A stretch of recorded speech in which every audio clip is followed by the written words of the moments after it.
Look around your feed, it's all clean girl routines, mob wife drama, and perfect ballet core bodies. These aren't just outfits anymore, they're all-consuming lifestyles, sold to you in a 20-second clip. But what if these seemingly harmless aesthetics are a Trojan horse for something much deeper and darker? We're talking gross overconsumption, toxic body standards, and the normalization of problematic behaviours. So today let's pull the filter back on the TikTok aesthetic trap. Hello, my name is Ruth. I'm an accredited trauma therapist and eating disorder specialist. And if you like your psychology with a sprinkle of pop culture, subscribe to the channel to know when new videos arrive.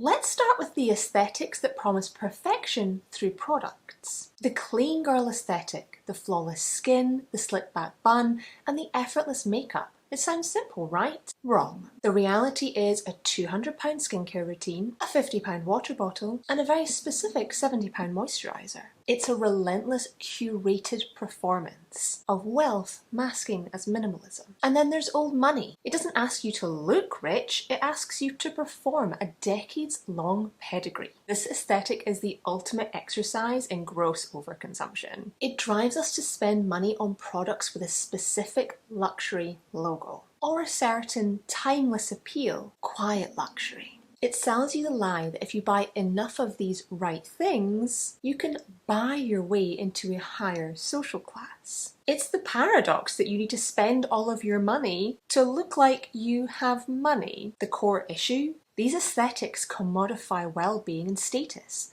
turning them into a shopping list. And this shopping list is never ending. There will always be a new product to buy to solidify your status in the aesthetic you have chosen. Next, we need to talk about the aesthetics that are dragging back the most harmful body standards of our past. Think about Y2K and balletcore. Y2K nostalgia brings back the obsession with skinny is the outfit and the low-rise jeans look of the early 2000s. Balletcore romanticizes the aesthetic of dancers who, let's be frank, are often forced to maintain an extremely lean physique.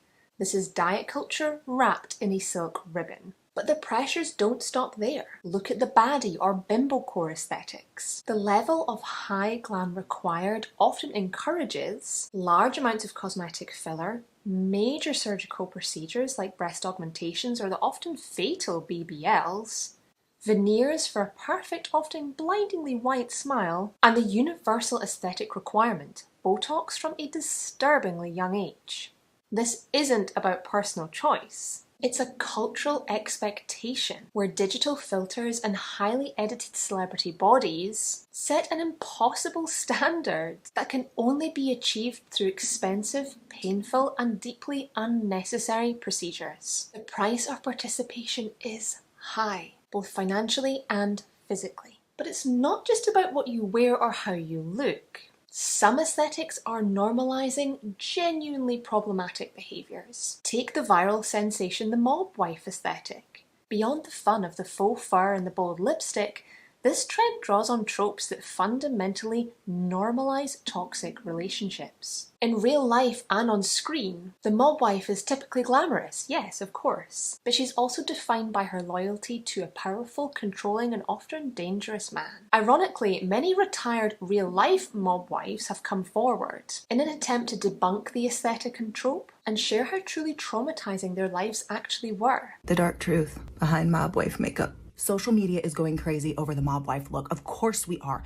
She's got this hardcore glamour, she's bold, she's beautiful. But what's it really like being married to a man who solves his problems with violence? But we'll look at her and they'll say she's too much. But the truth is, she just found a way to survive. When an aesthetic is built around a character whose primary trait is being trapped in a toxic relationship, it risks sending a dangerous message to young women and girls that a bit of danger and emotional toxicity are a cool, necessary side of being desirable. It's easy to say that aesthetics have always been around, because of course they have. Think back to the Tumblr aesthetics of the 2010s. Emo, scene, indie sleaze, dark academia. Were they perfect? Absolutely not. They had their own serious problems, often linked in with mental health. But there was a crucial difference. Tumblr aesthetics were less about a shopping list and grossly modifying your body, and more about community, culture, and hobbies. Being emo meant listening to music from specific bands.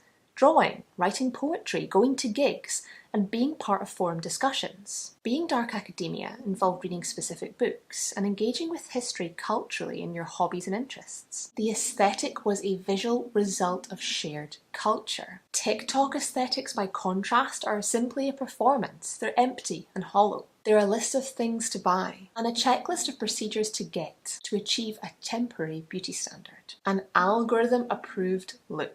They prioritise transactional and commercial success over meaningful connection. They offer a surface-level identity that can be instantly bought, worn and discarded the moment the algorithm moves on. They are draining your soul and your bank account. So what is the takeaway? Enjoy fashion, enjoy creativity, but be critical of the content you consume, no matter which platform you're watching it on. Before you click add to cart or book that appointment, ask yourself, am I embracing an aesthetic because it genuinely reflects my interests and values, or because a corporation or algorithm told me this is the latest, most desirable way to feel part of something bigger, to be seen and heard, to be less alone? Do not let a 20-second clip dictate your life, wallet, or your health. The most sustainable, beautiful aesthetic is the one that's authentically your own. Let me know in the comments, which aesthetic do you think is the most problematic and why? And were you, like me, involved in the Tumblr aesthetics of 2010? Yes, I was indie sleaze.